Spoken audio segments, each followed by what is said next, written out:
Some of you may be very well aware of my son's adoration, obsession with Chuck E. Cheese.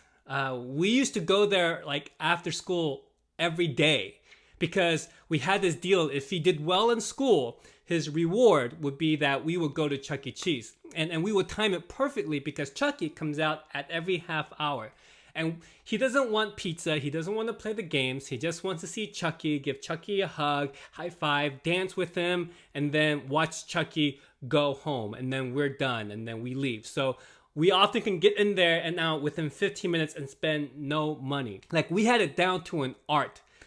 But we were going there way too much. It was too easy of a reward for Nathaniel to achieve. So we were going there so much that the staff knew our name. And Chuck E. Cheese's isn't a place where we want people to know our names because we frequent there so much. So then we started going once a week, every week. If he gets all smiley faces, which is the best behavior all week, then we'll go to Chuck E. Cheese on Friday after school. And to be completely honest with you, it is not my favorite place in the world. I feel like I need to behave and be a faithful Christian, if you will, because I know what my hell will be like. It would be Chuck E. Cheese's on a Saturday nonstop. We even had his, I think, 7th birthday party at Chuck E. Cheese's, and it's just, oh boy, don't go to Chuck E. Cheese on a Saturday unless you absolutely have to. You can tell that we go to Chuck E. Cheese quite often because we have quite a few of Chuck E. Cheese paraphernalia, souvenirs. I mean, you have this guy right here, and then you have this inflatable one that has like really beady eyes and is just kind of like stares into your soul. It's kind of creepy at night, so he stays in the closet. But many of you may not be aware that Chuck E.'s full name is Charles Entertainment Cheese. Yeah, Chuck E. Cheese. His full name is Charles Entertainment Cheese. Recently, someone told me that I should check out Chuck E.'s background story, like his origin story. And so about 1 o'clock at night when everyone's sleeping and I was trying to put something together, I was like, you know what? Now's a good time to read Chuck's origin story. And it turns out it's quite sad. It's a little bit darker than one would associate Chuck E. Cheese with. Chuck E. Cheese is an orphan. He grew up in an orphanage called St. Marinera's. I know. And because he was an orphan, he didn't know when his birthday was. But he loved the birthday song. And so when the orphanage started getting filled up with kids, there was a birthday party every week pretty much. And he loved celebrating other kids' birthday parties because he didn't know when his birthday was. He also loved video games.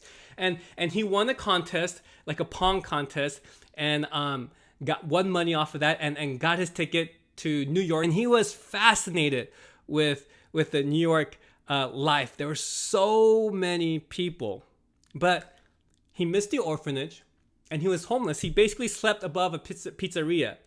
And one night when he thought that the owner was gone, Chucky was he was just sneaking around trying to see what's inside and stuff. And the owner came back and was like, oh my gosh, there's a rat in my kitchen. And so the chef was about to kill Chucky and like Chucky's in the corner and Chucky decided that he can do whatever, the one thing that he knows how to do well, and that was to sing a song. So he started singing, and the chef named Pascali was like, oh my gosh, I'm going to make a fortune.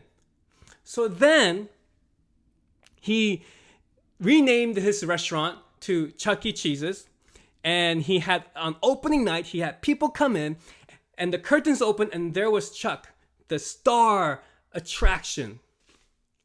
Except for when it came time to sing, Chuck froze. Much like Rabbit on 8 Mile, Oh, there goes Rabbit. He's choked. But anyway, yeah. And so people are booing, and some people are filing out. And Chuck is getting like, he's like, he has stage fright. He doesn't know what to do. And then he looks outside and he sees a family walking, and the kid has a birthday crown. And so he's saying the one song that always brought him joy, and he's saying happy birthday. And when he started to sing, everyone in the restaurant just froze and was like, a singing mouse. From that day on, Chucky's was going to be a place not for grown-ups, but for kids and for families to bring their kids, so that it can be a place where a kid can be a kid. But he wanted this place not to be great just for birthdays, but a place where every moment is special as a birthday moment. So that is the origin of Charles Entertainment Cheese. So you might be wondering, why in the world am I telling you the origin story of Charles E. Cheese? Why not? But there's one part in the story that like stayed with me, and I'll link the book on down below. But in the middle of the story, when he moves to New York, the author tells us that despite being surrounded by people, he still felt lonely. That struck a chord with me, because in the churches that I grew up with, the model of the church was usually, you need to believe what we believe, and then you need to behave, and maybe then you will belong. And so a lot of people go to church without ever belonging, without the sense of belonging. And it took me a long time to learn that that's the opposite order. First, one needs to belong. One needs to feel like they belong, and maybe then they'll be able to believe. But the sense of belonging is so important to what we are trying to do. And it's something that Jesus did. Jesus went to people who are on the outskirts of the community, of society, those who are rejected, those who are told, you don't have a place here. And Jesus said, no, you actually do. You have a place that you belong to, and that is in the kingdom of God, that you are a son, that you are a daughter, and that you belong. And the other thing that gets me about the story is Chucky not knowing his own birthday. And instead of being envious and jealous and trying to ruin other kids' birthdays because he's so jealous of them, he celebrated them. Because a lot of times, when other people are doing something that we can't, when other people have something that we don't, the usual emotion that we feel is not to help them celebrate, but it's jealousy, it's envy. And sometimes when we're not strong enough, when we give in, we do something to ruin their special moment. But here was Chuck, not knowing his birthday, and instead of being bitter about it, he decided that he was going to celebrate everyone's birthday. There's a good message in that, right? Like, we should be happy for one another. We should celebrate others' success and their achievements, and try not to feel envious or jealous about their accomplishments. And we should be there for one another when they are not doing so well. You know, that's what community is about.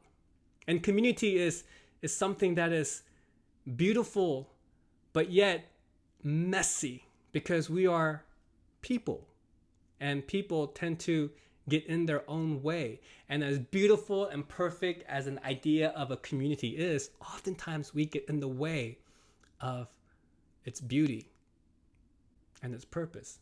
That's okay. We at Mosaic, we want to create a space where people belong. We want you to know that you are loved, that you matter to God, even if God doesn't matter to you. And we want to create a space where every Sunday is as special as as an Easter Sunday. We want you to come and be in the presence of Jesus Christ and encounter the living God, and not just consume, not just receive, but to experience and encounter the risen Lord each and every time we gather together. Anyway, that's it for today. Thank you for taking this coffee break with me. And some product that I'm selling. This is holy water, and for $200, I'm just messing with you. That's such a bad joke. I shouldn't even joke about that. I know that this is quite a strange time, difficult for many, and we are doing our best to help in whatever way we can. If you need any prayers or whatnot, please just let us know in the comment section. If there's any way that we might be able to help, also please let us know in the comment section. I just want to take this time to remind you that you are not alone, that while we might be practicing social distancing, that does not mean isolation, and that we can still find ways to connect while we are apart. So until next time, please hang in there. You guys are doing great, and we will see you soon.